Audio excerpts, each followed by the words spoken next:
Yeah.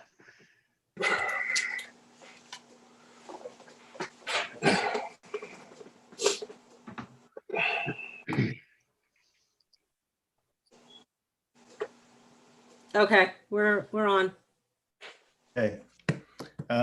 Good evening, everyone. My name is Russell Talamini. I'm the council president. The mayor is running a bit late. She'll be here later in the meeting, but I'm going to be running this portion of the meeting. So roll call, please. Mayor Schwager absent. Councilman Bialy. Here. Councilman Knapp. Here. Councilman Kamala. Here. Councilman Pignatelli. Here. Councilman Talamini. Here. Councilman Van Ack. Here. Motion to excuse the mayor? Second. All in favor? Aye. Aye. Okay, so now we'll suspend the salute to the flag as we've been doing. And then if we could just have a moment of silence.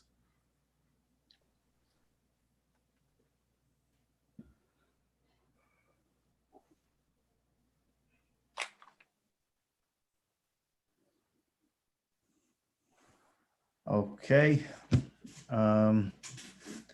This meeting is being held in accordance with the Open Public Meetings Law, duly announced, submitted to the newspaper and advertised more than 48 hours in advance of the meeting, and notice posted in the municipal building and on the borough website. We'll skip the mayor's report for now. When the mayor comes, we'll see, if she has a report to give, she could give it during the council reports. So now we're going to move to the open to the public portion. Just remember that this is it's just for you to make statements. It's not a back and forth. We're going to limit things to 3 minutes as it says in the agenda, and no more than 30 minutes per session. Just to keep things moving along. All right, so I need a motion to open to the public. Second. And a second. You got it, please. Yeah, we got All a in second. favor? Aye. Aye. Okay, Michael, if you could start the open to the public. Okay, welcome to tonight's council meeting. If you wish to make public comment, please click the raise your hand icon. Click on your name, click raise your hand. You will be unmuted and acknowledged. Thank you.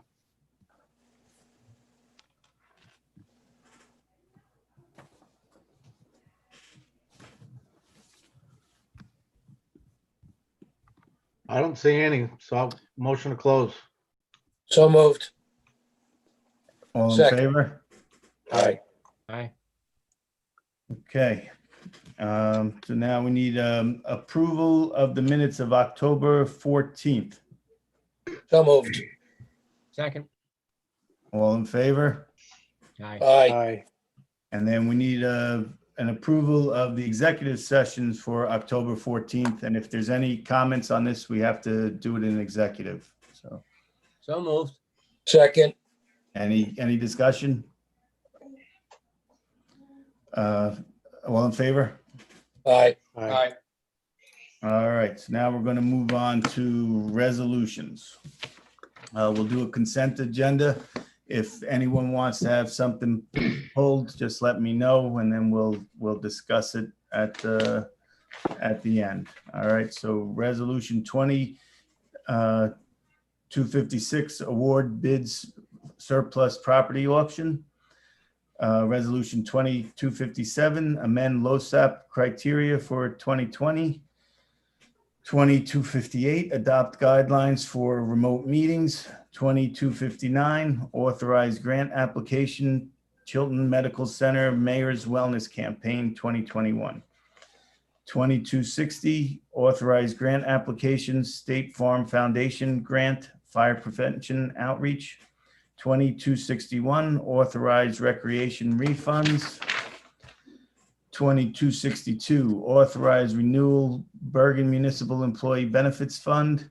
2263, cancel capital balance. 2264, authorize agreement to conduct electronic tax sale. 2265, authorize issuance of RFQs. 2266, water usage calculation adjustment. 2267, award bid Yale Way drainage improvements.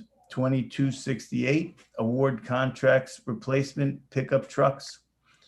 2269, Chapter 159, 2020 bulletproof vest grants. 2270, authorize auditor 2019 LoSAP audit. 2271, Chapter 159, 2019 bulletproof vest grant. 2272, set fees to sell Borough of Oakland face masks. Okay, do we have anything that anyone wants to pull? I have, not that I want it pulled, but can we get an explanation on 20-266, the water usage calculation? Because that seems to be one blowing up on social media. Okay, Sure. And I know David's on the call. David, you want to handle that? Sure. So, Councilman, when we went into COVID, DPW was not sending people out to do actual live water reads. So what we did was we estimated the second quarter reads for water billing. Because water usage was much higher in the second quarter of this year than last year, the estimates were pretty much understated across the board. And what happened in the third quarter when we did actuals, all the extra volume that we picked up in the second quarter that wasn't recorded, and everything that happened in the third quarter with people being home, people aren't working, hot summer, drier summer, more water usage across the board, we saw a lot of people jump into a different rate structure for their variable fee. So what we wanted to do was go back and say, okay, let's average that out and do an average of the 2 quarters, so that would lower the rate, for the variable rate for people, so they wouldn't get pushed into a higher band. So that puts out about, I think, 3,000 credits is what we're looking to do for the fourth quarter to people. Those credits range actually from a couple dollars to, in some cases, maybe close to $200. So it just kind of levels out the water usage for the second and third quarter and make sure nobody gets dinged for having an estimate that we had to do because of COVID. Okay, thank you. and so it's no refunds, it's just credits towards your next balance. That's correct. All right, thank you. Any other resolutions you want to discuss? Oh, Actually, the TV's on. Can we pull out 257? 2257. And also pull out 20-270. 20-270. Anyone else? No? Okay, so we'll approve this list without 20-257 and 20-270. You're okay with 266, right, Councilman Knapp? Yes, sir. Okay, so can I get a motion to approve? So moved. Second. Roll call? Councilman Bialy, Yes. Councilman Knapp, Yes. Councilman Kamala, Yes. Councilman Pignatelli, Yes. Councilman Talamini, Yes. Councilman Van Ack. Yes. Okay, so let's discuss 257. Yeah, the only reason I needed to pull that, I can't vote on, I need to abstain being on the fire department. Okay, Same- and then same for me. 270. Same for Pat. Same reason. Same reason. Okay, so can we get a motion to approve 257 and 270? So moved. Second. Roll call? Councilman Bialy, Yes. Councilman Knapp, Abstain. Councilman Kamala, Abstain. Councilman Pignatelli, Abstain. Councilman Talamini, Yes. Councilman Van Ack. Yes. So we're good with that? Yep. Right, we're good with that, right? We're good. Have enough votes? Your vote, Brian? It was 3 abstentions and 3 yeses. Yeah, the vote's fine. All right, thank you. Okay, now we'll move on to ordinances. This is introduction 20 bond dash 815 sewer Councilman cap. Talamini, we have to do 270. They did that together, Lisa? We did it together. Oh, you did both of them together? Yeah. Okay. Yes. Gotcha. So now ordinances. This is introduction of 20 bond 815 sewer capital ordinance. So resolution 20-273 introduction ordinance 20 bond 815. First, you have to introduce the ordinance. Oh, okay. So I need a motion to introduce the ordinance. So moved. Second. I need a second to introduce this ordinance. I think you're on. Second. Any discussion? All right, roll call. Councilman Bialy, Yes. Councilman Knapp, What are we voting on? I want to make sure I'm doing this right. This is the introduction of the ordinance for the sewer capital, Councilman. Okay, then yes. Councilman Kamala, Yes. Councilman Pignatelli, Yes. Councilman Talamini, Yes. Councilman Van Ack. Yes. All right. Council President, perhaps a suggestion before you vote on the resolution. I know Mr. Young is with us. This was a replacement ordinance, maybe perhaps a brief explanation so anyone on the call will know what you're doing. And do we have to ask for public comment on this? No, you will At have the a public public hearing At the public. after it's been published and scheduled. I believe that hearing, Lisa, would be at the first meeting in November. Yes, November Thank 9th. Mhm. Okay, so Mr. Young, if you could give a brief synopsis. Certainly, Councilman. As everybody knows, our last meeting, we did not adopt the ordinance to amend a previous sewer ordinance to do the repairs for the lining of the Skyview collection system. So this is a new ordinance put together to support that same project. It's a $370,000 in capital and $50,000 in soft costs. Those soft costs, we went actually out to the engineering firm and asked them to see, what they would be specifically. Normally, we put in 20% standard. We wanted to make sure this ordinance was as lean as possible, knowing all the concerns and the sensitivity that we want to make sure we're aware of for the sewer ratepayers, that this is as low as possible. Okay, thank you. All right, so I need a motion to adopt resolution 20-273 introduction ordinance 20 bond 815. So moved. Second. Any discussion? Roll call. Councilman Bialy, Yes. Councilman Knapp, Yes. Councilman Kamala, Yes. Councilman Pignatelli, Yes. Councilman Talamini, Yes. Councilman Van Ack. Yes. Okay, and so we announced when it would be the It'll be November 9th. November 9th? Mhm. Okay. All right, so now we're going to move on to work session agenda items. I guess you're up, Rich. Sure. First item is amending the salary ordinance.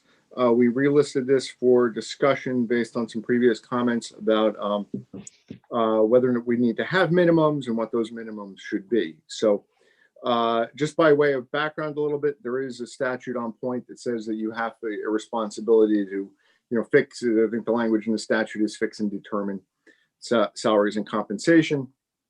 There's nothing specific in the statute about how you go about doing that. I can tell you again that every ordinance I've seen here in the borough, other places I've worked, every other municipality establishes minimums and maximums for the positions. And the salary ordinance should in effect kind of act as your de facto pay plan. And those ranges should bear some relevance to each other. And so with that in mind, that's how we've prepared this and how we've prepared it in the past. And so it was sent up for your consideration. So with that, I can just open it up to the council for any comments that you have, any discussion, and we can see where it goes from there. Well, I could tell you, I was one of the ones that kind of put a hold on it to take some extra time to look at it and review it, and I did so, and I'm fine with the proposal. I think it's a good idea, and I spoke to the administrator about it. It gives us the opportunity to know what the other municipalities are offering in that realm of the same job description. So we know what to give a new employee. And without that, if you undercut the salaries too much, we lose prospective candidates to fulfill our openings. So I agree, the minimum and maximum is a continuing good idea.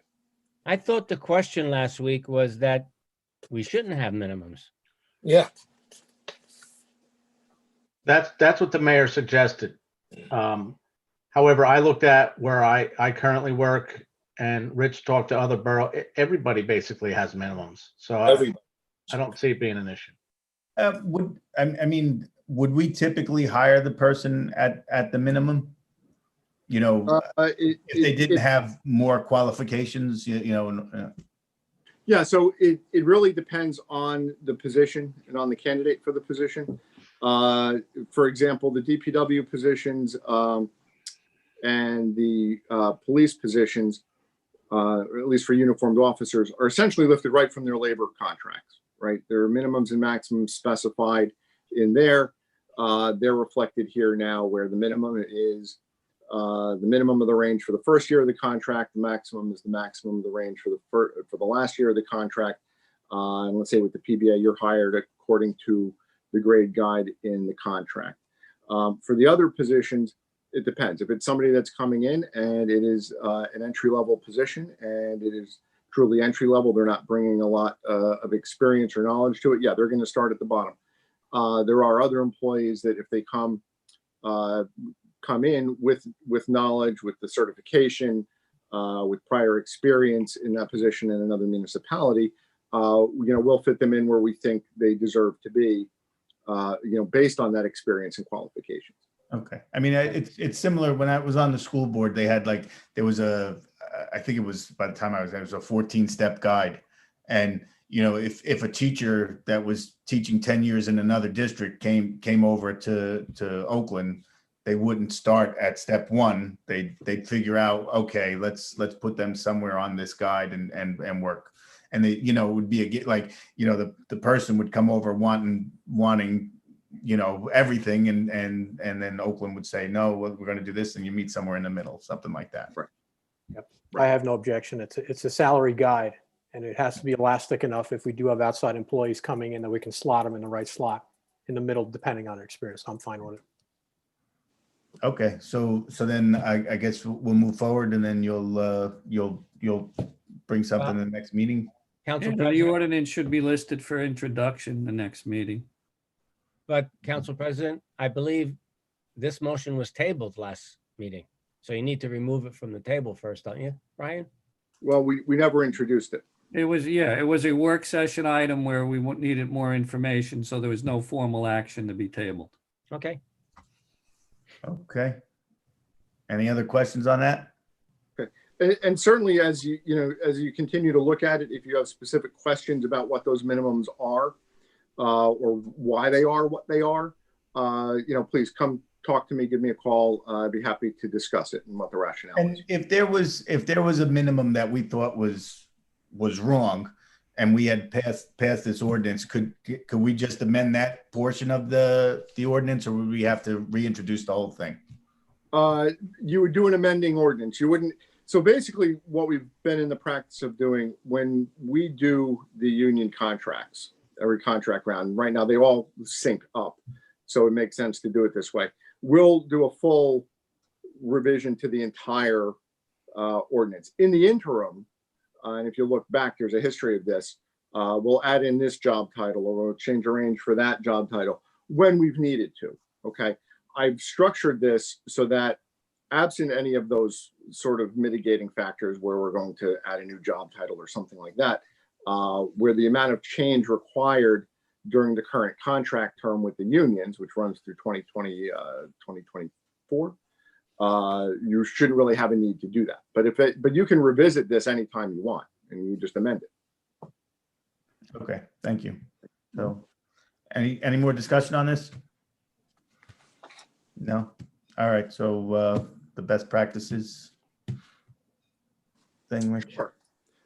This is something of an annual rite of passage when the weather turns cold and the leaves start to change color. The state issues its best practice inventory. How they do it, how they structure it has changed over the last couple of years. The actual number of scored points has decreased. They've added a lot more survey questions just to kind of get the pulse of what municipalities are doing or not doing in certain areas. So there's a lot of just survey questions that are unscored. And this year they were focusing on things like shared services and a lot of planning and land use type issues. So for the scored items, and they're kind of broken down between what are considered core competencies and best practices in a number of areas of purchasing and financial administration and personnel practices. There's a total of 24.5 total points that could be had. We scored 23 out of that. So with that, we provided you with the draft, and David and I are here to answer any particular questions you may have. Otherwise, if you're good, we can move ahead and submit it to the state. The deadline's coming up next week. I'm good. Thank you, Richard, for guiding us so that we get to this point of 23.5 points. Thank you. All right, and thank you. And you don't have anything else, Rich, right? Nope, that's it. Okay, so we can move on to new business. Does anyone have any new business that they want to bring up? I'm not sure if this is new or old, so I just want to ask. The garbage collection. It just seems that since COVID, we've had a couple bumps in the road with collection. And just recently, I noticed it on my block that the stuff did get collected until the next day. Are they still blaming it on COVID? Are they, what's happening? So this week they were pretty good for a period of maybe 6 weeks or so, from around Labor Day to really just this week, from what I can recall. This week in particular, they claim to have had some staffing issues that affected yard waste, with a large portion of their workforce calling out. I think it was on Monday. And so that kicked some of the collection to Tuesday and had a knock-on effect. And today it was an equipment breakdown where the truck that was assigned to the town couldn't complete the route. They seem to have quite a few equipment breakdowns. Yeah, they do. And that's a bit of an issue of concern over the status of their equipment. I mean, And then on Monday, there was the addition of 15 employees calling in that they were going for a COVID test. So that added on to it, plus the truck breaking down. So it pushed Mondays into Tuesdays, Tuesdays into Wednesdays. My recyclables were picked up very late in the day today, and still a few blocks haven't been reached as yet. They'll be taken care of tomorrow. I can't help but wonder if it was the same truck that I photographed last week that was leaking either hydraulic fluid or oil all up and down my street and the streets surrounding. Submitted that to Councilman Bialy and DPW and to Rich. So if it's the same truck, we knew it was on its way out. I mean, I can say that up here on Page Drive, they did show up today between 5 and 5:30 in the morning to pick up the leaves. And shortly after that, around, I want to say 8 o'clock, they picked up the recycling. So it looks like they're really trying to catch up. Richard, now that we're on garbage, do we have to go out to bid 60 days before the? We do actually. So the bid will be out very soon. We will probably get an extension into the early part of next year due to the deadlines that are required for bidding solid waste collection. So is it, so, I mean, so people will still be able to bid. Oh, absolutely. Yeah. So what do you think? It'll be like the end of January we'll get an extension? Yeah, I got to look at, probably receive bids around, right around the end of the year or so. So yeah, probably at least 30-day extension on that. Historically, haven't we had a problem with more than one company bidding on this? Yeah, Yeah, Eric, that's been a growing problem statewide. And I know it's something I just mentioned best practices. That's been something that's on the state's radar screen too. They were specifically asking questions about solid waste collection in last year's best practices. So we have been trying to identify other bidders. We know what companies are out there. We've been trying to, kind of gauge interest and try to make sure that people are going to bid. But ultimately, you don't know until the day bids are due. And Right. We tried to tailor this so more people could apply, right? Well, we're structuring it based on the feedback that was given over the various options. One of the, and we'd met with the hauler and said, okay, what would help control costs going forward? We took a look at what sort of provisions there may deter somebody from bidding, and there are model specs out there. So there is a certain format and criteria that we have to use, but things like scheduling, we're going to be, a little bit more flexible on, and that may sync up better with another hauler's availability of personnel and equipment, things like that. So Richard, will you get this extension from the current hauler? Yes. And then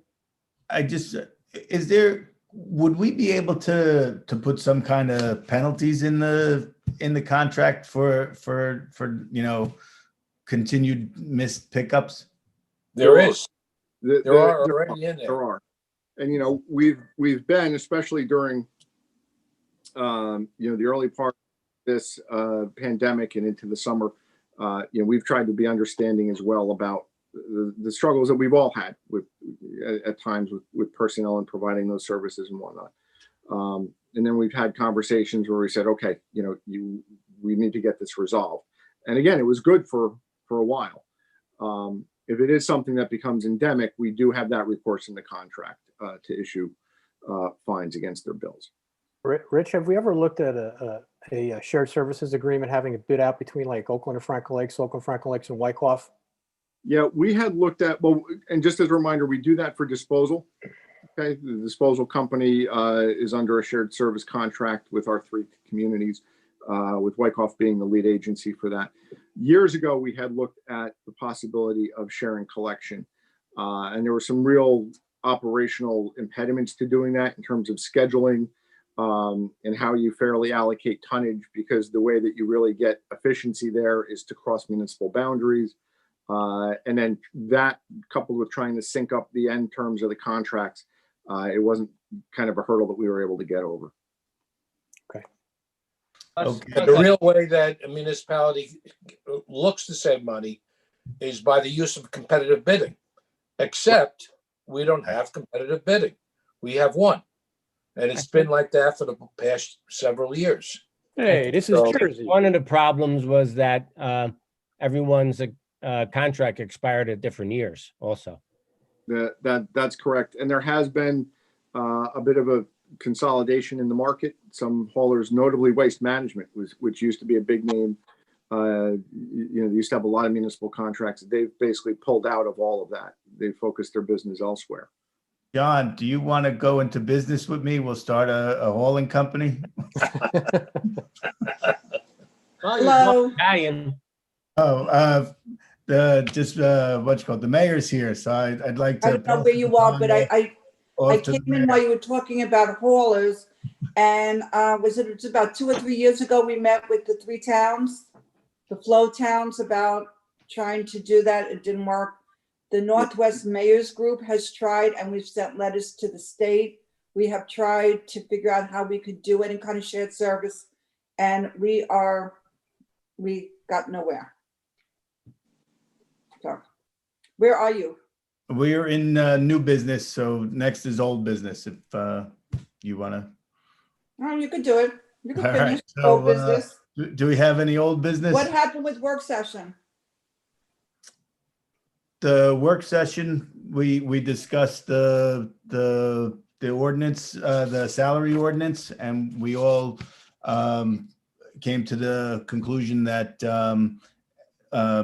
private businesses, other towns, they all have the minimums and the maximums, and Not true. so we're gonna move forward with what we have there. I'm sorry to hear that because I made calls and I told this to our borough administrator. Most towns do, not all towns do. So we're stuck with the minimums that Richard is providing. Is that what you're saying? Well, if we didn't like it, we could, we will pass this ordinance, and if there's specific ones that we think could change, we could amend the ordinance, or it's you could do it that way. I mean, if there was a specific one, but I mean, the ranges seemed fair to me. But if there's something specific, I mean, do you have something in mind? We could talk I about. just don't, I've described this before and I've said this to Richard. Somebody's working in a job for 20 years, they have a minimum and a maximum. Then all of a sudden somebody comes in new without any experience, and already we're bound for that minimum instead of looking at the person, the experience, the job. And so it's not one particular job, it's all the jobs. I don't think that because of the minimums now, you should keep the minimums in perpetuity. You should look and reduce the minimums for new workers. It's just, that's only my opinion. And I've discussed this with our borough administrator. He knows how I feel about it. But if you all agree that you should have a minimum maximum, there's nothing I can do. Your vote. All right. I mean, okay. Mayor, Linda, Mayor, I thought I petition- said this last meeting, I thought the minimums were too high. Thank you. But the alternate approach to this would be that we would lose competent employees, even if they were at the bare minimum. We would lose them to towns that have a minimum that would be above ours. Or Well, if you don't list the minimum, it doesn't matter what the minimum is. If you don't list it, right now you have raised the minimum. I Listen. understand what you're saying. If But the a competent majority, employee this that is comes along- democracy. If Okay, the majority you're talking feels about that you should keep the minimums as Richard has put them down, then that's what you are voting for. My So other that you're problem stuck with with- those minimums. My other problem with the minimums is, and I know I've experienced this in my own job, that somebody had been there tenured for many, many years and had received cost of living increases over time. Then all of a sudden we create a new minimum wage. And I know they tried to do this nationally on the prior administration federally, and it didn't go anywhere because it would have absolutely devastated industries like the nonprofit industry if you would have had a federal entry wage of like 47,500. It would just be, there'd be no way to compete, and it would absolutely crush businesses and kill jobs. And also, it wouldn't be right for employees who'd been there for a very long time, getting cost of living increases, and maybe they're only making $55,000 a year after all those years. And then we're going to start somebody brand new off the street, very young, at this minimum that we come up with. And to me, that would just be outrageous based on where that other tenured, solid employee would actually maybe be more at risk to lose somebody like that because of how displeased they may be for somewhere else as a result of setting that type of a standard. We don't know if any of that would ever happen, but those are my concerns based on my own professional experience of hiring and human resources. And Councilman Bialy said that you're afraid of losing out to other towns. But do you know what other towns' minimums are starting at? We may be very high. We don't know. All we got was what people are making now. Richard put together a list of minimums and maximums, but we don't know, comparatively speaking, what other towns' minimums and maximums are. Rich, I'm sure you have looked into that. And what have you found out? Yeah, I mean, I can secure the current salary ordinances of the other towns. And as I'd indicated, Mayor, before you'd arrive, if anybody has issues with particular minimums in there, I'm happy to have that discussion over what we think an appropriate minimum should be. I would like to see our towns in the area and what their minimums are and what they're paying the current employee in that position. So for example, we knew about, well, we'll use, let's pick purchasing. I'd like to know what the purchasing is getting, not purchasing, let's do payroll. Any job. I'd like to know what that person, which you did, you gave us the job description and the amount of money that person is making. And you compared that with your minimum and your maximum. You're the one who set up the list. I'd like to know for that same position in some of the surrounding towns, what their minimums are. And then if Councilman Bialy is correct that we are so low compared to other towns, well, then maybe we will lose out. But we could be very high. We don't know. Do you know what? Does anybody in this council know what the surrounding towns are paying for the same position? I don't know the answer to that, but I'm looking at the two examples you gave. So that the payroll clerk minimum is $30,000 and the payroll supervisor is $35,000. And I don't mean to be, a wise guy or anything, but somebody can go to Burger King and make that money. Well, we don't know what the other towns are paying, but they don't get the benefits. Listen, I do a lot of divorce work, as you know, so I'm always comparing salaries. Right. Why this is so important. You're right about the benefits, but I think our minimums are really kind of low. I mean, they only start elevating to me, a little bit on the higher side when you're in the more professional roles, with certain requirements of certifications or degrees. The other ones, you did so much research when we were talking about, and I'm sorry to point out to you, Lisa, but when we were talking about the borough clerk to finally give her an increase. So we did a lot of comparison. I'm not going to say comparison shopping, but we did a lot of comparison work before we came up with everybody being comfortable about the salary. But yet you're just willing to not even know what's going on in other towns and just started, all right, that sounds like a good minimum.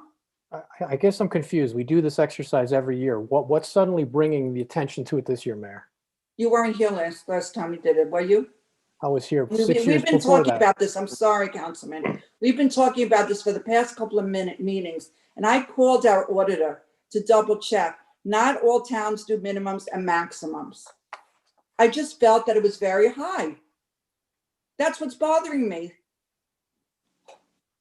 Okay, all right. Again, let me just point out, if you're looking at the entry-level positions like account clerk, clerk one, right? That's $30,000. That equates to for 35. These are 35-hour week positions, $16.48 an hour.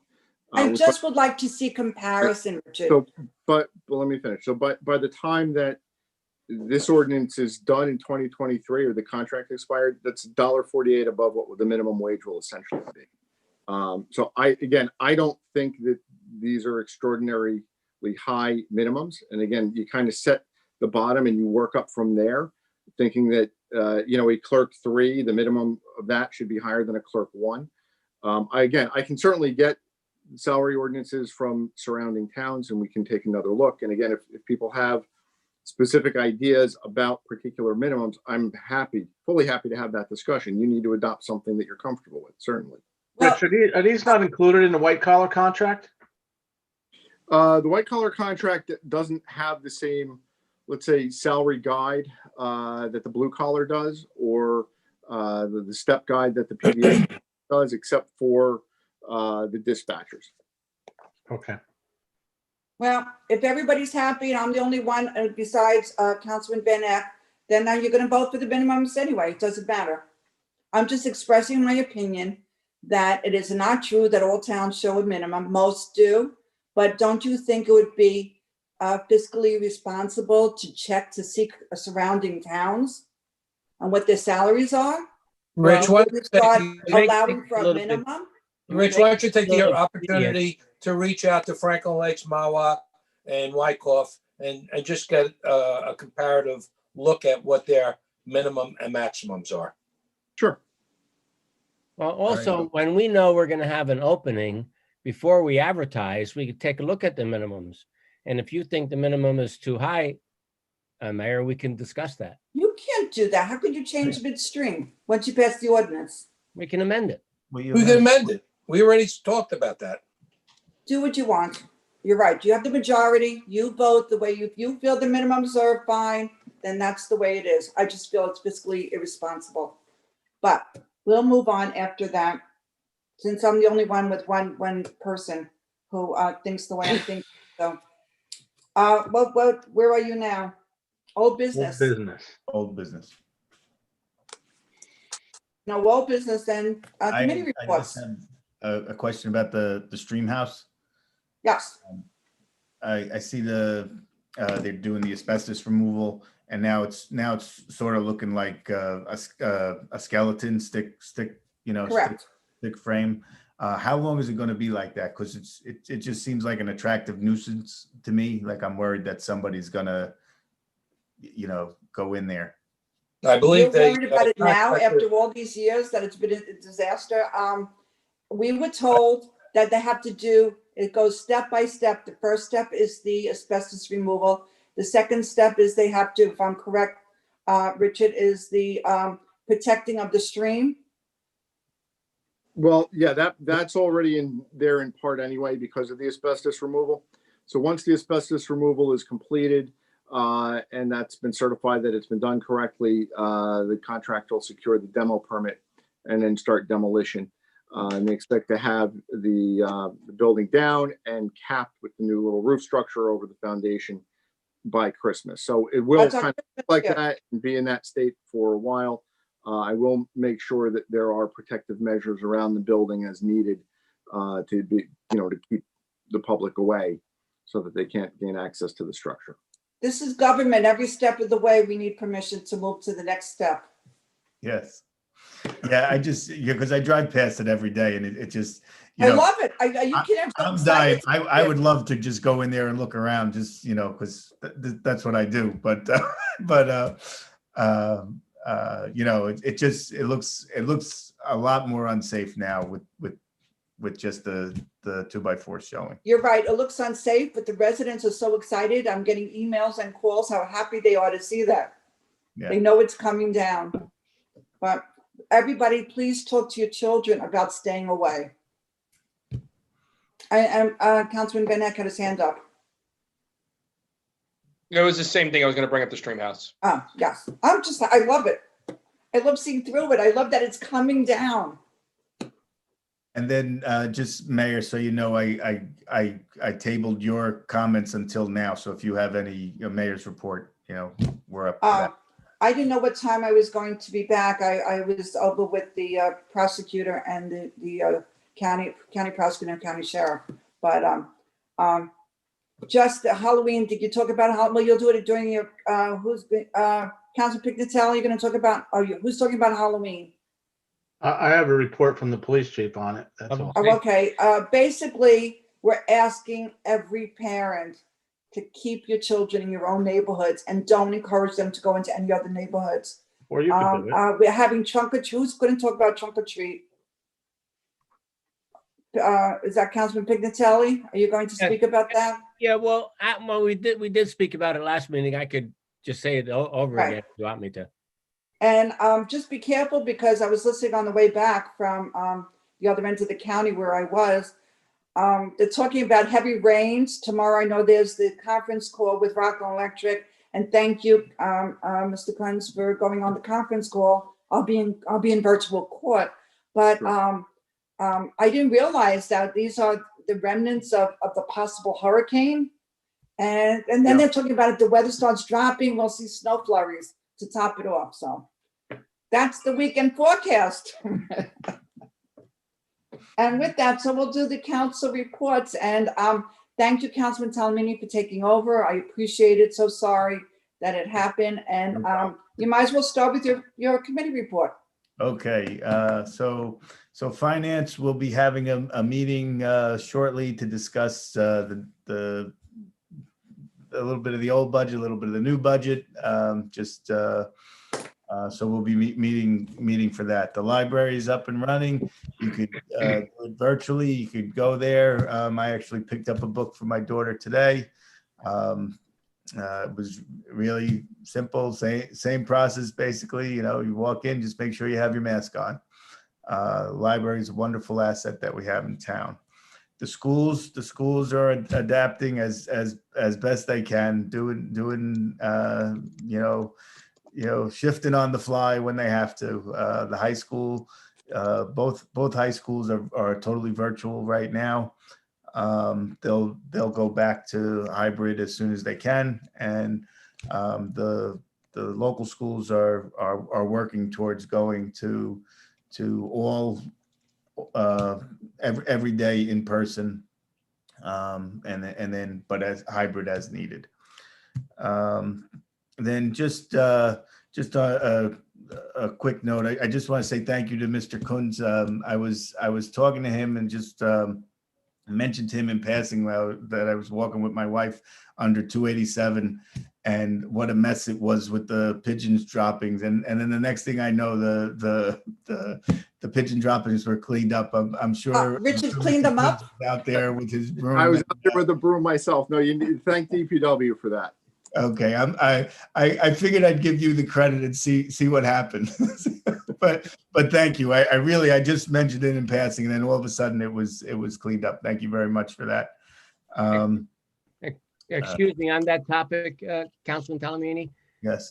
Richard, when one of our workers does go under the bridge and sweep that up, please have them wear a mask. They weren't wearing a mask? Well, I don't know about this time, but the previous time, there was a young man in there sweeping and he didn't have a mask on. He really should have a mask. All right. Push under the bridge. Thank you. And then also, I'd like to thank the Rec Commission and the DPW, because contrary to popular belief, it's still baseball season, and the fields look great. I mean, I can't tell you how nice the fields look for October. They just do such a great job of taking care of them, and like, just as a baseball family, you forget that baseball in October is a luxury, and just really thank you to the Rec Commission for all the time they put into scheduling between football, soccer, and the extra baseball games that they don't need, but the baseball families and softball families want, and just the DPW for the complex is beautiful. They do such a good job, and every time another town comes in, they're so jealous of what we have, and it's really it's to all the volunteers and the DPW. It's just great. Just go Braves, and then please don't forget to vote. It's very easy to do. It's very important. It's the presidential election. If you don't vote now, you're never going to vote. And just remember, it's all vote by mail. So you fill it out. You could drop it off in town. You could drop it in the mailbox. You could drive it to the Board of Elections. But just vote. It's just important. Make sure you vote. And then and happy Halloween. I have my tie on. Couldn't wait to put it on. I love my my holiday ties. And that's it. Thank you, Mayor. Councilman Talamini and Councilman Van Eck, first of all, Councilman Talamini, please express the borough, and I did. I've been talking with our school superintendent, Dr. Caparo, about how they work together, both the board and the Rec Commission, on the use of the gyms in the school, right? And I thanked her, and I told her I would publicly thank her and thank the schools for their working together with our recreation. And when Councilman Van Eck comes back, I'll mention that again. But you're absolutely right on the voting, because I'm still getting, I was just telling this to my husband tonight. I said, these are intelligent people, and yet they're still questioning about voting. We have that ballot box at Municipal Plaza, which is so secure. It's under lights. It's under a camera. You could drop in your ballot. You could still mail it if you feel comfortable mailing it at this late date. Or you could drive to Hackensack to the clerk's office right in the front. There's a box there. If you wait, and this is what a lot of people are doing, they're waiting to go to Valley Middle School. It is the only place on election day. It's not the senior center, it's Valley Middle School. If you are disabled or blind and you have certification of your disability, you can go into a booth. You're the only person who is allowed to go into a booth. Or if you waited to vote, you could hand your ballot, your sealed ballot, at the polling place. That's at Valley Middle School, not the senior center. Or because a couple of seniors have called me, they lost their ballot. It was mailed to them, somehow it was thrown out, or they never received it. You can go to the polling place. Everything is at Valley Middle School on November 3rd. You can vote by a paper provisional ballot. That ballot will be counted only after it's checked that you are a legal registered voter and you did not send in a vote by mail. I think that summarizes it. I keep saying it over and over again. And Councilman Benheck, you missed what I said before, how I was so thankful. We are very lucky in Oakland. It's always been this way, where the schools and the municipality have always worked together. And Dr. Caparo told me, I think it was a meeting with Rec on the use of the gyms for. Yes, I'll report on that. Yes, and I had a little, a child emergency I got called not away Joseph. for. He's Was it okay. He's okay. Okay. The outfit is not okay, but he is doing just fine. We all went through that. So I thank Dr. Caparo personally. I thanked her in public, and I'm thanking again. And thank you to Recreation for working hand in hand. And I know you'll give your report. So why don't you give your report now before with the baby? Hold on, Grant, give me 1 second. So Linda, I think part of the confusion with the voting at Valley Middle School is, my understanding is it's for the visual impaired, but it's put out there as if you're disabled, and the description of disabled is very wide, right? So the way I understand what I read is it's more than being disabled. You have to be unable to like cast a vote or something. So if you're disabled because your legs don't work for whatever reason, that doesn't entitle you to go into that booth and vote. You still have the capacity to vote, either mail-in or provisional, if I understand it right. I think And my question is the cleanliness. I mean, not that it's not clean, but I don't know how do they do that when somebody goes into the booth to vote and then somebody else goes in next? Who is going in there to sanitize in between? Or are they giving you gloves? You asking me that? Yes, I don't know. I have no idea, but I just think there's confusion out there with people saying, well, I'm disabled, I'm going to go down and vote in person. No, you have to have a certification. Councilman Knapp is correct. It's literally for people who are blind or illiterate that cannot fill out a paper ballot. Right. Those are the people that will be allowed to vote in the machine. Right, but they have to have a certification. They have to fill out a certification in the voting book that they are certified blind or illiterate. That they And you're going to tell, I assume they're going to have somebody with them helping them fill it out. Right. But And is my point somebody- is, did they disabled, How are they somebody, how are they going to clean the machine in between? They're supposed to be given PPE to and cleaning supplies. In other words, if you can, vote by paper. Mhm. that's all, because again, the description of disabled is too broad.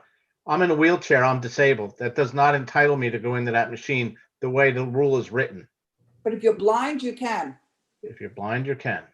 With somebody, I assume somebody has to take you into the booth. I guess. Councilman think- Bennett, your turn. And this whole voting thing's ridiculous. And we have a DMV in our own town. People can wait.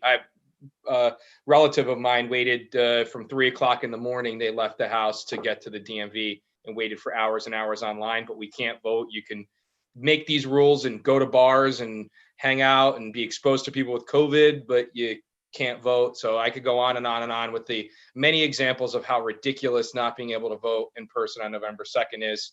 And I see how great it is. My Don't vote on relatives in November 2nd, it's 3rd. November 3rd. Yeah, November 3rd. It doesn't even matter. It's just so ridiculous here. I've got relatives in other states that have voted early in person, and they've done a really good job. They have little things you put in your hand. They wipe down the machine. Oh. In Texas is very clean. Hearing all about the stories, how they manage it in other states is interesting. That's not my We should, report, and I'm on a tangent. I apologize. I'll try to be quick. No, you and many people. I mean, we all feel the same way. They should put the voting booths at motor vehicle. Okay. Councilman Knapp. They'll There run you out of go. numbers and then you can't vote. All right, Councilman Van Heck is going to give his report now. Okay, thank you, Mayor. I'm excited about the Oakland face mask too. I picked mine up yesterday and it looks great.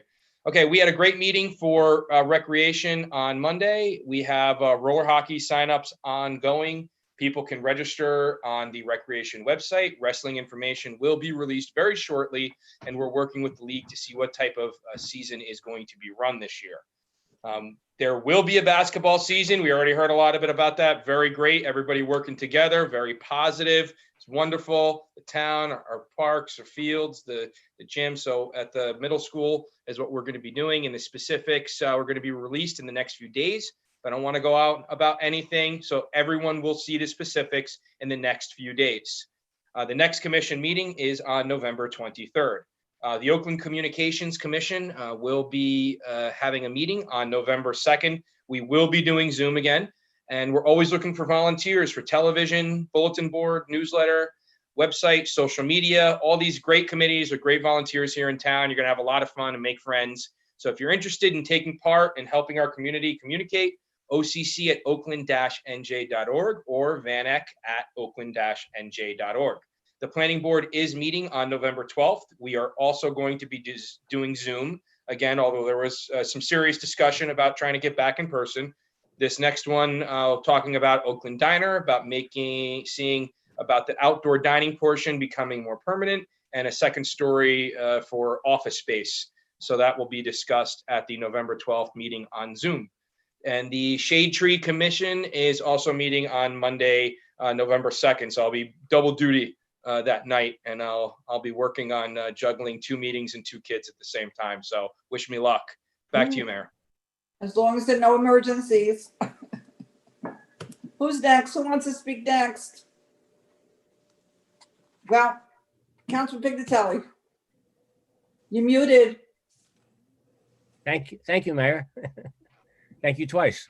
Last night I attended the Green Team meeting, and they would like me to announce the artist announcement for visual, performance, and musical and related venues, organizations, and businesses in association with the Sustainable New Jersey Creative Bergen is a Bergen County hub team created to help support, connect, and promote our creative community in Bergen County.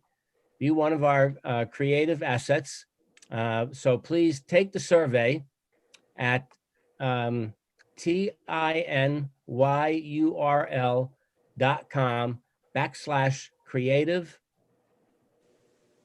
Bergen and tell us about your craft, your business, or your organization and how we can help you with it. So for more information, you could go to creativebergennj@gmail.com. They also discussed last night the community garden, and we have seed packages available, I believe, at the library. You can pick up 3 packages per family. It's a variety of all different types of vegetables that you can grow, and hopefully you can grow them in our community garden next year when we open that up. The Board of Health. Unfortunately, The business that was conducted at the October meeting is going to have to be reintroduced and carried to the November meeting.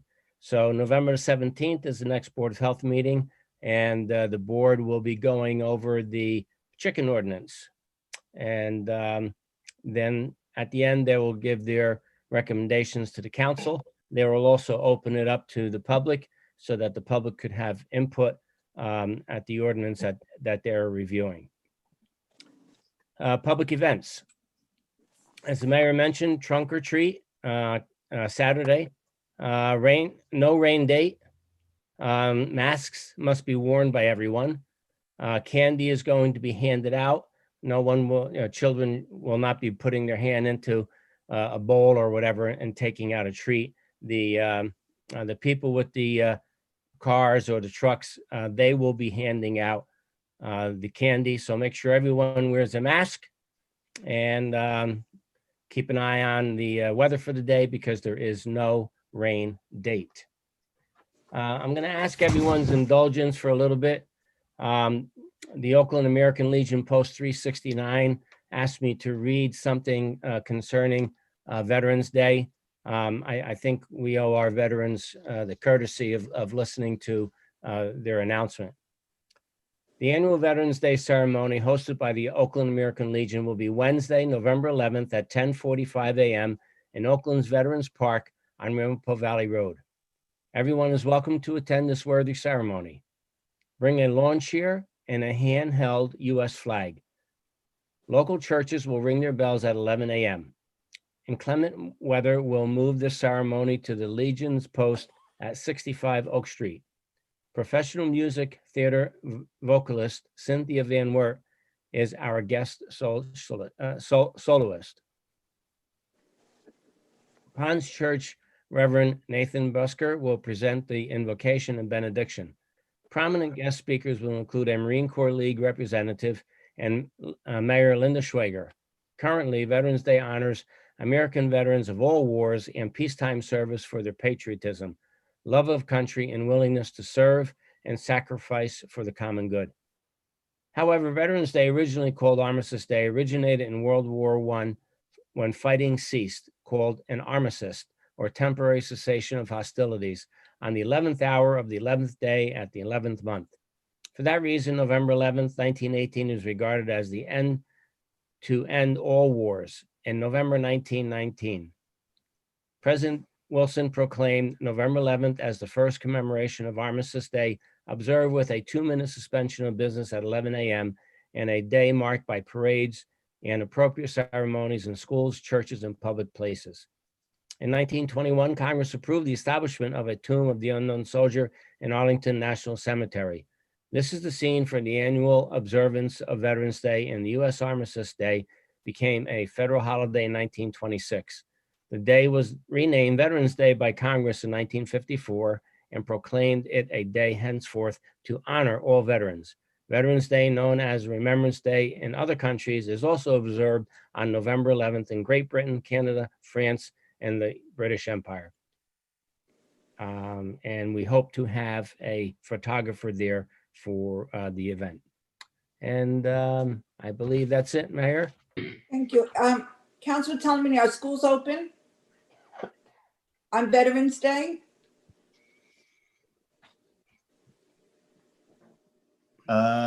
Yes, they are. Do you think maybe you could advise them and maybe have some of the children come? It's always nice, sometimes they have the student council or, are they in school? Oh, that's They've right. done it in the past, but with the COVID, I You're don't know right, you're right. what they could do. I forgot, yeah. It would be nice, it would be nice. I always like to see the children there. Yeah. Oh, wow. Councilman Knapp. Councilman Knapp. All right. That's because on my computer below, Councilman Pignatelli. Not in my mind, but okay. Sorry, Russ. My monthly report for the fire department for the month of September. 36 calls for service, 381 hours, 3 drills, 9 hours total for the month, 39 events, 390 hours. Year to date, 275 calls, 2,091 hours, Between drills, calls, and standbys, 297 events, 2,226 volunteer hours. The notable calls for the month, not that it's any secret, everyone probably knows, were both due to accidents on 287 in our accident-prone area. September 3rd, they responded to a tractor trailer that was completely engulfed in flames, that the driver was lucky to get out after crashing in that known area. And then on September 10th, another jackknife tractor trailer where the truck lost all its fuel into the river. Basically, it's rewind and play with that scenario. So that continues, and so everyone's aware, we are still in contact with the state. It's gotten elevated. It's gotten, I guess the nice way to put it is, a little heated at times. We recently got some communication from the state. It was somewhat, I would call, positive, headed in the right direction, but I think it fell well short of what we're looking for, and we are not giving up as much as some people on Facebook like to think that we are, or not doing our job. So don't believe everything you read. Police department, for the month of September, they had 361 motor vehicle stops, which resulted in 433 summonses and 11 arrests for possession of controlled dangerous substance. They ran 49 radar details, 24 traffic enforcement details, responded to 39 burglar alarms, and conducted 35 school checks, amongst a whole bunch of others. Those are just the ones I typically report on. For the year, though, the police department responded so far to 12,269 calls of service. Quite a few. Message from the chief. As most of you are aware, a number of residents were victims of car burglaries last month. Through a thorough investigation by the police department's detective bureau, an individual from East Orange was identified and charged with the car burglaries that occurred in the early morning hours of September 25th, 2020. The subject was charged with 20 counts of burglary, 14 counts of theft. He currently still remains in jail based on the charges filed by the Oakland Police Department and other jurisdictions. The police would like to thank all of the residents who shared their surveillance and doorbell camera footage.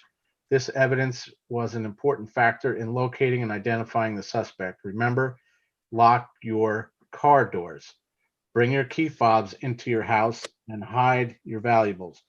Thank you to Oakland. And I can tell you, last year I was a victim of this myself because I was stupid and left my car unlocked and my truck, and it was broken into. Actually, it wasn't broken into. They just opened the door. In September, the police department purchased and installed approximately 25 temporary stop signs at major intersections in town. These signs will enhance the safety of motorists the next time we experience severe weather event that causes traffic lights to lose power. Additionally, it will expedite the process that officers have to go through in order to set up the town and allow vehicles to travel throughout without powered traffic lights, because they only need to flip down the signs. Also, the police department, with the help of the Oakland DPW, installed an interactive pedestrian crossing system sign system at the intersection of Rampo Valley Road and Lawler Drive, basically in front of the first aid building. The police department previously had received complaints of pedestrian safety issues at that intersection. This intersection is commonly used to walk to and from the Oakland Recreation Complex, Stewart's Woods, and Dogwood Elementary School. If a pedestrian wishes to cross RVR, they can activate the flashing lights on the sign by pushing a button. The lights will bring extra attention to their intent to cross the road to oncoming vehicles. I just want to stress, pushing the button and those lights going on does not mean the car is going to stop. So don't just push it and walk. Still be careful there. Project Spotlight update. The police department has received numerous Project Spotlight submissions in the first few months since the project was rolled out. The residents have reported a number of quality of life issues and speeding complaints. The police department has responded to them and resolved all issues thus far. Operation Reassurance update. With the implementation of Operation Reassurance, the police department has been able to collect a lot of information from residents that they think is critical for the police department to be aware of in their residence. Most of the submissions have been medical conditions to make officers aware when responding and handling calls for service at particular residents. So those two, the Spotlight and Reassurance update, are two proactive things that are currently the police department is handling, and kudos goes to Chief Sanzari for starting those programs. We still have 2 police recruits in the academy. Very happy to report they are both doing very well and are anticipated to graduate December of this year, 2020. And that is the end of my report. Thank you. Thank you. Well, you mentioned 287. They're finally listening to us and hearing our voices. That's a major step. Right. And we're getting a lot of support. Slow but sure. Yes. Councilman Bialy. Unfortunately slow. Thank you, Councilman? Mayor. Yes, the senior report beginning in November, the senior center will be running on a special winter schedule, Monday, November the 2nd, Friday through Friday, February the 26th, 2021. The center will be open from 9 a.m. to 2 p.m. There's a mix of in-person, Zoom only, and hybrid programs available. This is indicated on the calendar. The November calendar is available online at the senior center. If anyone would like to attend an in-person class, they're asked to call ahead or email the senior center to register in advance. If they would like to be added to the email list to receive the Zoom links for the online classes, they can reach out at 201-405-7731 or email seniors@oakland-nj.org. All in-person classes are being held inside the senior center in accordance with the CDC and Department of Health guidelines for fitness facilities. Through the county's Division of Senior Services, there'll be an offering of private appointments for anyone who needs assistance in navigating Medicare through the state health insurance program with a state certified counselor. Open enrollment for Medicare is 10/15, 2020 to 12/7/2020. November classes for SHIP appointments will be Monday, November 9th and November 23rd. Appointments will begin at 9:30 and run up to 45 minutes. They're on a first come, first served basis and will be rolled into the next month if they need to be. If anyone is interested in learning more or setting up an appointment, they can contact the senior center at the same number, 201-405-7731, and a flyer with additional information is available on the website and could be picked up at the senior center. The Oakland Library will be continuing to offer a new service to homebound Oakland seniors and members of the community with disabilities. Books to Go is a book and media delivery program where we will drop off your rentals right to your house and pick up your returns. The service will begin the week of October 5th, and book delivery and return will be held weekly on Tuesdays by the senior center bus. Those interested are asked to call the library at 201-337-3742 to reserve your books. If you don't have a specific book in mind, no problem. The fantastic staff at the library will put together book bundles based on your preferences. The book club has returned to the senior center. We'll be holding it in a hybrid form, both in the senior center and on Zoom. Books will be available in November and first meeting on Wednesday, December 16th from 10 to 11 a.m. Please call the senior center to reserve your space. Books will be available to pick up or delivered to your home through our Books to Go program. Line dancing will resume in November. Every Wednesday from 12 to 1:30, Edith will be back to join and take care of the afternoon of line dancing. Please register with the Senior Center weekly to attend. Space is limited and the class will be held in accordance with CDC and Department of Health guidelines. The senior center now has iPads available to borrow at the center to use for games, email, internet searches, healthcare appointments, and video calling with family and friends. They are for use with the center at the center only and available in Oakland Senior Center members. The Senior Center's weekly shopping bus has resumed service and is open to Oakland residents 55 and over. They offer door-to-door transportation to the ShopRite weekly and alternate locations within Oakland by appointment. A flyer with more information is available on the website or at the Senior Center. On the DPW. Road resurfacing. The 2020 road resurfacing program is near completion. All roads on this year's schedule have been resurfaced. 2 items currently outstanding under this contract include some line striping and storm drain inlet retrofitting. The contractor will continue with this work as soon as weather allows. Street lighting, the Rockland Electric has approved the borough's recommended 2020 list of 17 free LED streetlights. DPW is expecting the work to begin around the second week of November and continue through the month of December. Shortly after completion, DPW will be submitting the 2021 list of another 17 free LED streetlight upgrades to be installed in early 2021. Reminder, heavy rain is scheduled for tomorrow and leaves are falling, and storm drains can cause blocked flash flooding and roadside ponding. DPW is asking residents who may have a storm drain on or near their property to please make an effort to keep them clear of debris and leaves during the rain events. Should a storm drain become clogged, residents can report the location to the DPW by filling out a service request on the borough website or by calling the service building directly at 201-337-8104. John Yakimic is scheduled to be submitting a proposal from Boswell for the Rampo Valley Road sidewalk project. That will be happening soon. Happy to see the start of the Stream House, as the mayor mentioned, Stream House dismantling project, and they are taking it apart bit by bit, the asbestos being done first. And you'll see them there in their protective outfits taking down the outside edge of the building.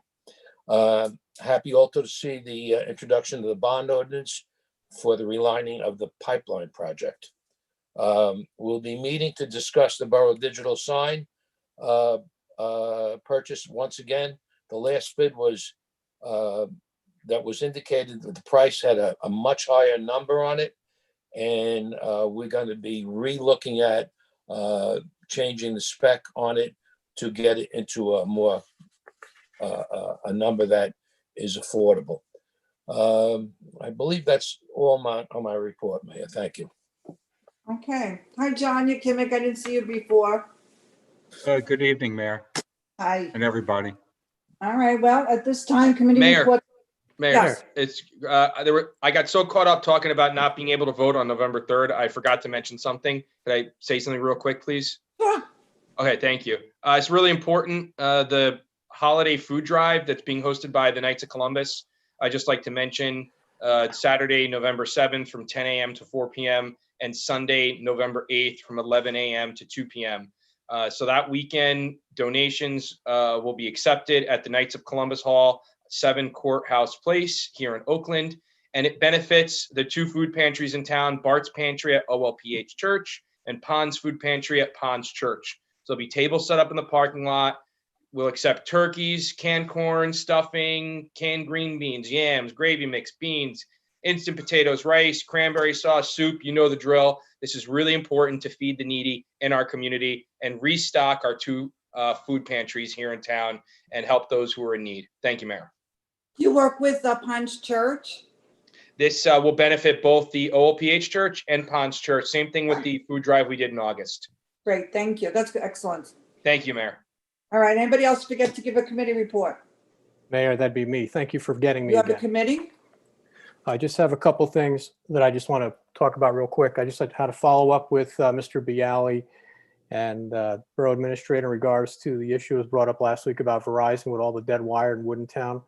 I spoke to both John and Rich. We haven't made progress with Verizon. They're simply waiting for a list of wires that need to come down and poles that need to be removed, and they're ready to mobilize on a moment's notice once that work is complete. I also received an email from a resident, which I discussed with Mr. Coons in regards to West Oakland Ave by Mike's Hot Dog House. Once again, that sidewalk down there is starting to narrow, and simply ask that they simply move back some of the grass and the bushes on the side so that the elderly don't have a problem coming up the side of that sidewalk. Looks very unkempt when you come around the corner. And also, the other thing that was brought to my attention was when you come off Route 57 into Oakland, as soon as you come in by Mike's Hot Dog House, there's a big sign that says firewood for sale. Received a resident complaint about that. Mr. Coons is looking into that with code enforcement, so maybe we can get that taken down so it makes Oakland look a little more welcoming as opposed That's to. private property. They would have had to have a permit. Well, it's been there for well over a year, so Mr. Coons is looking into it. Where's Route 57? There is Exit no Route 57. 57. Exit 57 by Mike's Hot Dog's house. That's Exit 58. That's exit 58 off of Route 287. Right. Okay. Any other committee reports?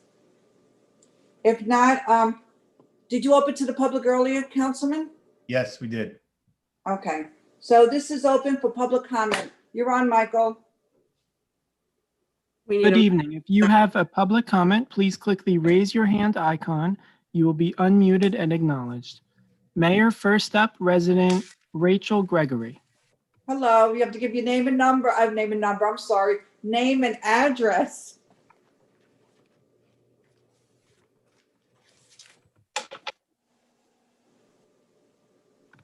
Oh, here I am. Hi. Mayor, I heard you before. I felt your frustration and exasperation when you were talking about minimum salaries. That feeling that your voice wasn't being heard and your opinion didn't matter, especially since you had a minority view. I understand at every council meeting, you urge residents to send emails and write to you, and that you assured us you would get back to every email you receive. Yet I sent an email on Monday to you and all the councilmen and borough administrators, and I did not hear back. So I thought I would read it for you guys since you may not have gotten it. I received a message from David Young on a Friday and was disappointed to hear that he was advised by legal counsel to no longer respond to my questions and concerns due to pending litigation. Unquote. According to his message, the only means for receiving information regarding the sewer project going forward was through Oprah requests. I hope you could understand the anger and frustration and exasperation many of us feel as a result of this decision. The fact is the residents would like to engage with the town and negotiate the most equitable way to move forward. Our goal is to develop a financial pathway that we all agree upon. We understand that this sewer project is necessary and we benefit directly from it. And as a result, we ask to be part of the process. We ask that the town earnestly explore with us ways in which costs related to the project be minimized or shared. We have many ideas that we would like to share. We were so encouraged at the last council meeting that our persistent request to have a seat at the table and be part of the process were being heard. We're happy that the mayor agreed to form a sewer advisory panel, but then disappointed to learn that the borough didn't support it. We had asked to be in communication with the town attorney and we were never provided his contact information. He never reached out to us. After many attempts to engage with the town over a long period of time, we've gotten to the point where we find it necessary to look to outside experts to try to better understand our rights in the situation. Frankly, due to the town's latest position in deciding not to engage with us due to pending litigation, which may be hearsay, by the way, we feel the town is attempting to silence us. Looking ahead, there are many decisions to be made as stakeholders. Again, we respectfully request our voices heard and we're given a seat at the table without further delay. And we still look forward to hearing from you on that. I think I was under 3 minutes, so I'll bring it back to you. Thank you. Yes. Next, Michael. Mayor, next up, Benjamin Wagman.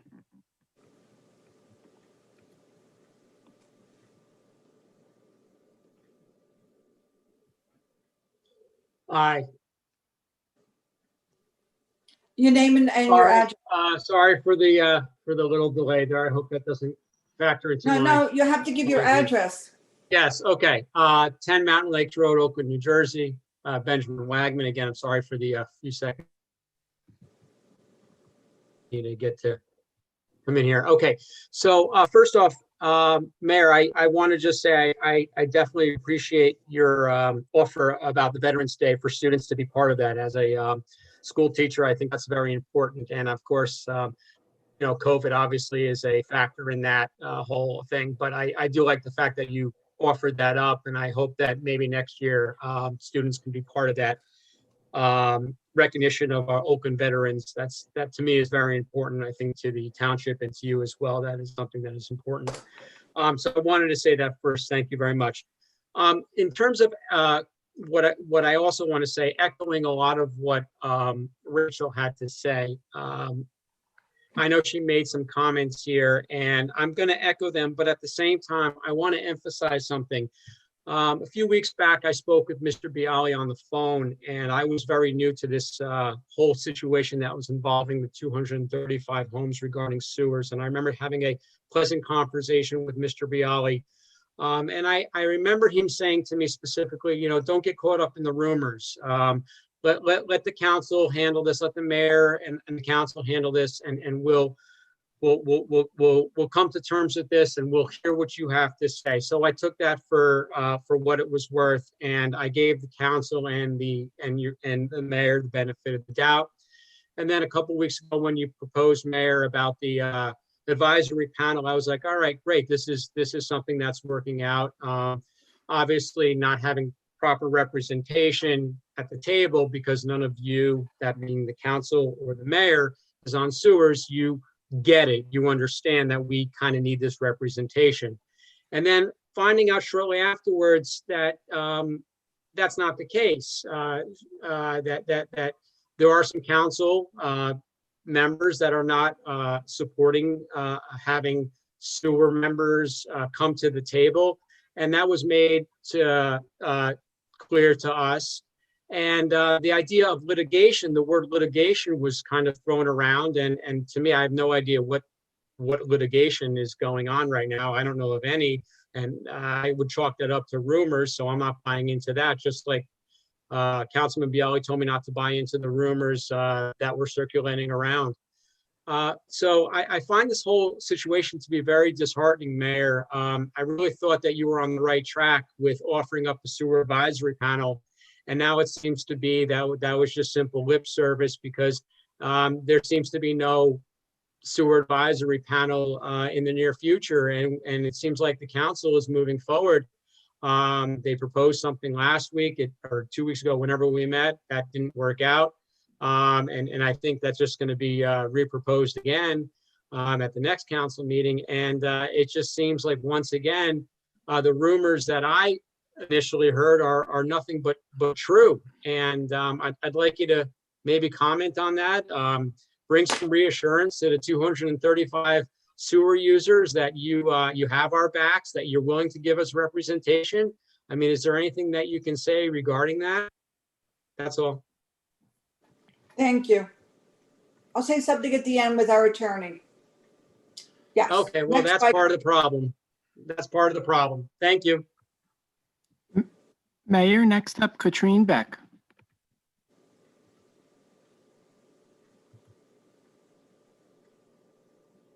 Hi, you still have to give your name and address. Will do. Katrine Beck, 8 Chapel Hill Road. Good evening. I understand you're not responding to comments, so I don't really know what the purpose of having open comment is at this point, but I watched the council go through 17 resolutions in less than 5 minutes. I saw them bring back an ordinance in less than 2 weeks. And I heard the words comparable, competitive bidding, and fiscal responsibility. You guys know what we're going to talk about. The sewer people really need representation. I really don't understand why you're not engaging with the residents. And I'm really disheartened, Councilman Bialy, that you say you're happy to see the ordinance come back when you have not engaged or reported on what the 235 residents here want to hear from you. You're talking about competitive bidding for garbage. You're talking about rapid response for bird poop under a bridge. You're talking about fiscal responsibility, yet you don't bat an eye about, $6 million being put on 235 people. And had we not appeared at the last residence or council meeting, you would have passed through another 697,000. So I implore you as residents, forget the fact that you're on the council, forget the fact that you're mayor, you got council and engineers here. I mean, does any of that make sense to you guys? You're putting 235 people in harm's way. You're compromising our property values. And the other thing you should consider is you're probably jeopardizing our mortgages, because with STPs that are failed, our mortgages might be in default. So, I don't understand how for property you own and maintain, and your town ordinance does not put the burden on 235 people to bear, that you just completely continue to ignore us. I know council gives you advice, and I understand that you might be concerned about litigation that doesn't exist, but it really would be nice to hear our elected officials say something to us to indicate that you actually hear us, because we know you're ignoring emails. We know you're watching social media and not responding, but please do something. This is our property values. This is hard-earned money. We love this town. We want a seat at your table so we can engage and negotiate and come up with a fair, equitable resolution for everyone. It's really not that hard. Thank you. Thanks. Michael? Next up, Jennifer Inglet.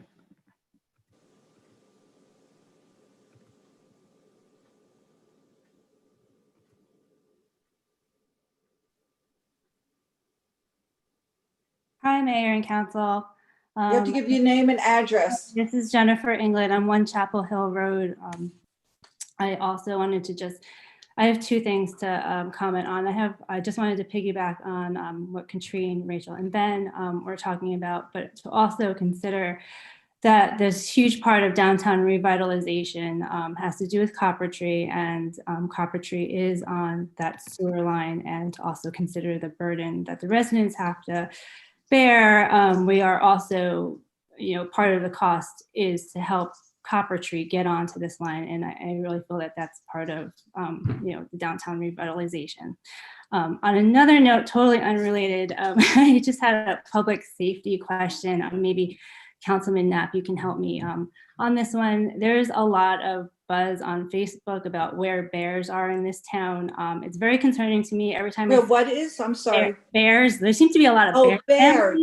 Bears. Sorry.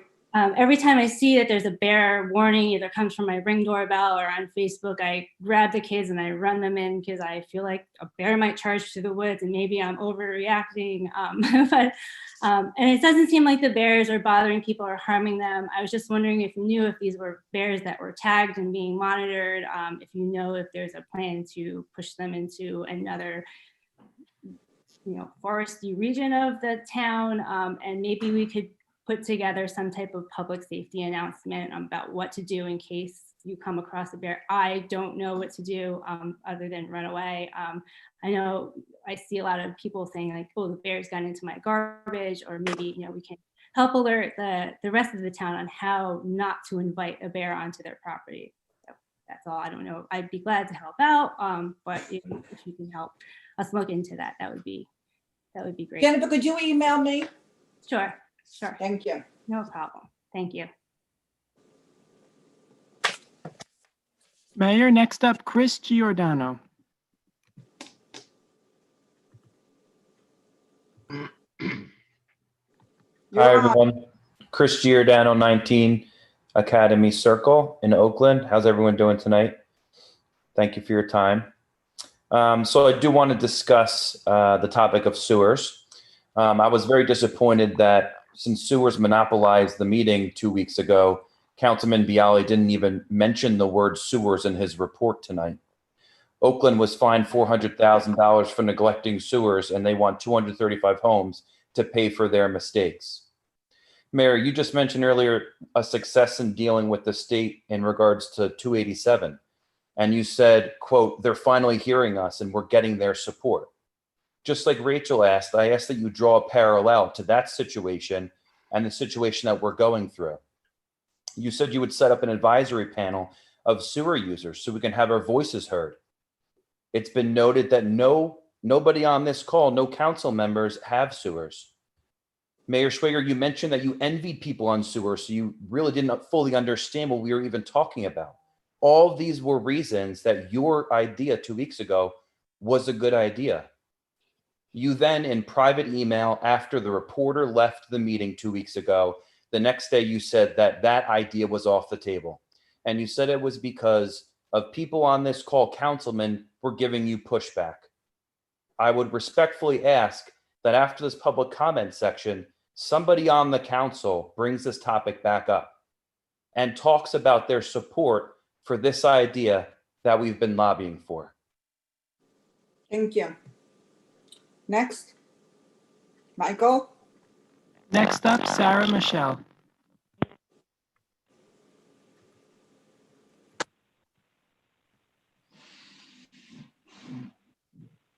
Hi. You have to give your address again. Sarah Michelle, 23 Cayuga Avenue. I'm hopping on, and I'd like to reiterate what everyone said. I'm also disappointed that the sewer advisory panel was not put together, and that we have heard that we're not going to put that together after all due to the borough attorney's recommendation. We were so excited, I'll be honest with you, Mayor, after the last council meeting that we were going to do this and move forward. So I just wanted to, echo what everyone else said. We really hope we could revisit this and we could put this panel together. Thank you. Thank you. Bless you, David Young.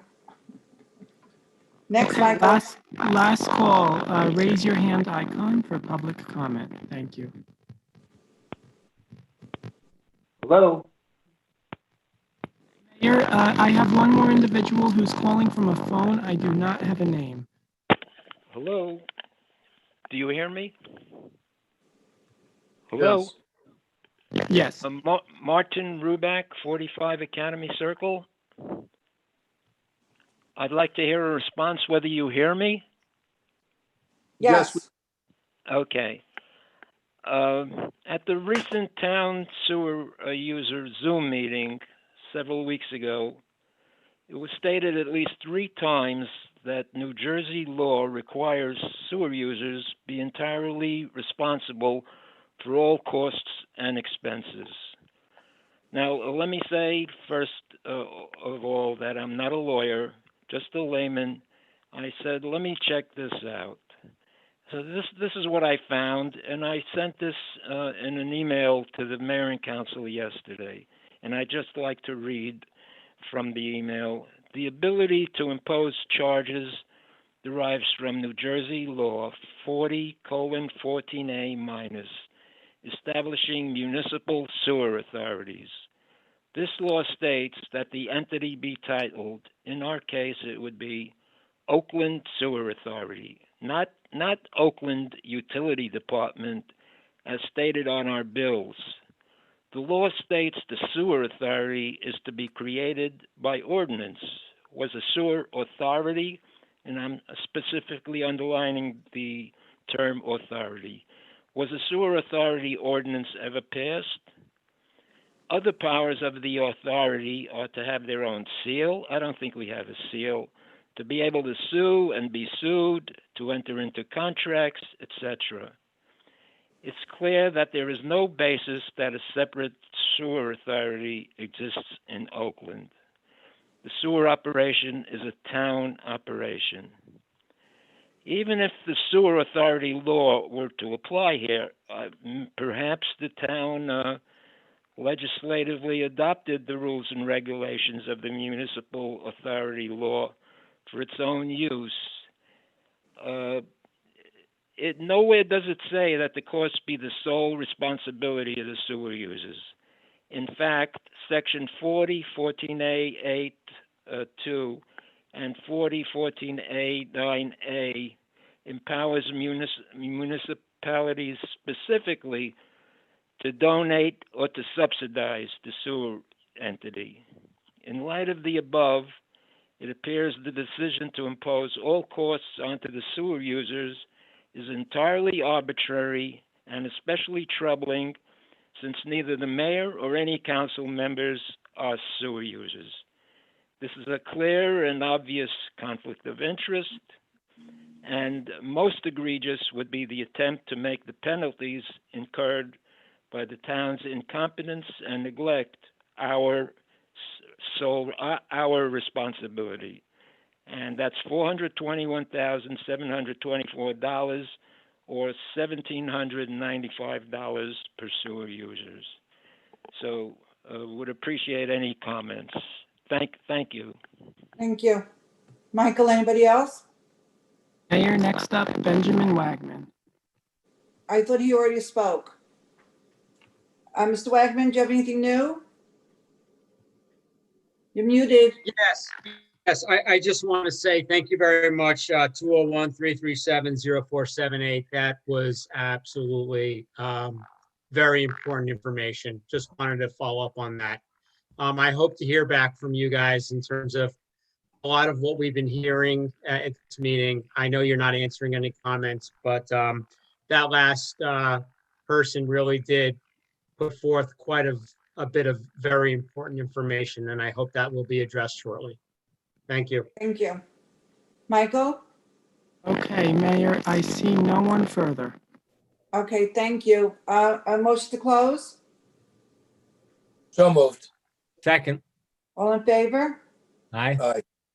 Brian, our borough attorney wanted to say something. Yeah, perhaps if I may, and I can address a series of questions here. First off, at the last council meeting, there was a recommendation of an advisory committee. After that meeting, it was determined, what structure should this take? How would it be handled? Whether it should be a committee or not. That decision was not made, as subsequent to the meeting, my partner, Mr. Napolitano, received an email and a phone call from an attorney seeking an attorney who would represent homeowners in Oakland with regard to potential claims litigation regarding the Borough of Oakland. That was Mr. Napolitano. He relayed that information to me. That being the case, I had a concern with regard to any committee, liaison, or the like, if the Borough of Oakland is going to be in litigation. I understand that there are 200 plus people that currently are served by sewage treatment plants, but the Borough of Oakland consists of roughly 4,500 homeowners that we have to be concerned about and with potential litigation. That doesn't foreclose requests for information. And I know Mr. Young has been responsive, but in light of this fact, I believe the governing body should act as a unified body at council meetings and not have individual communications, as I don't know where we are heading. Now, one of the last people to speak, Mr. Ruback, was referring to a municipal utilities authority law. The law does exist. Oakland does not have a municipal utilities authority. Doesn't have to. It can create one. It's another layer of government. It's another layer of expense. We have a municipal utilities. The concern that I have is that it seems that there's a wealth of information that has been provided. That information also included the public information session on September 30th. Certainly, I don't know where this is heading. Until I do, my recommendation is that the governing body act as a unified body. There was a recommendation by the mayor, perhaps to have an advisory committee, never made it to the council. And the reason it never made it to the council is that we were informed of these claims / litigation.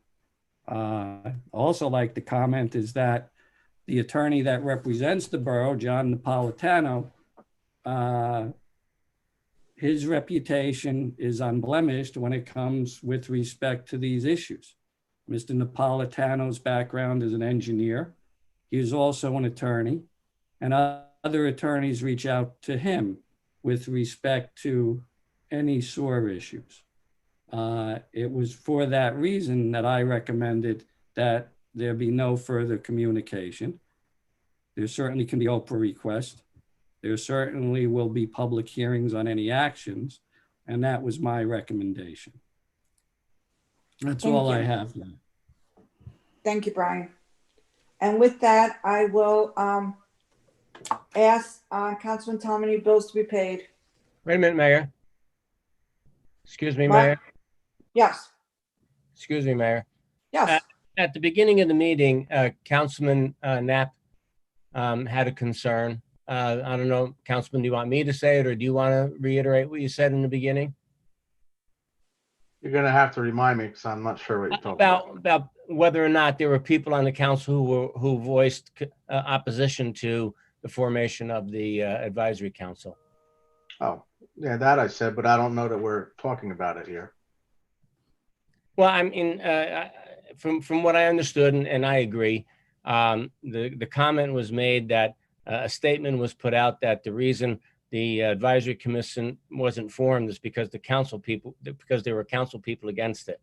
I don't remember anyone speaking out against it. Not publicly. I certainly was in favor of it, and I appreciate what was being said, that it wasn't. All I can say is I was not a person opposed to it. Everybody was calling me. People were calling me, and then I got, immediately thereafter, I got the call from our attorney. And as he just said, we have to be unified on this. And because we're vulnerable to a lawsuit right now. As soon as the word lawsuit and litigation against the borough, you have to protect everyone. Thank you. All right, bills to be paid. Councilman Tomini. Bills to be paid, $2,602,000, 302. Oh, let me do it again. Sorry. Bills to be paid, $2,602,302.11. So moved. Check. Did everyone review the bills list? Yes.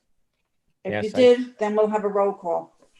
Councilman Bialy, Yes. Councilman Knapp, Yes, Councilman Kamala, Yes. Councilman Pignatelli, Yes. Councilman Talamini, Yes. Councilman Van Ack. Yes. Is there a motion to adjourn? So moved. Second. All in favor? I.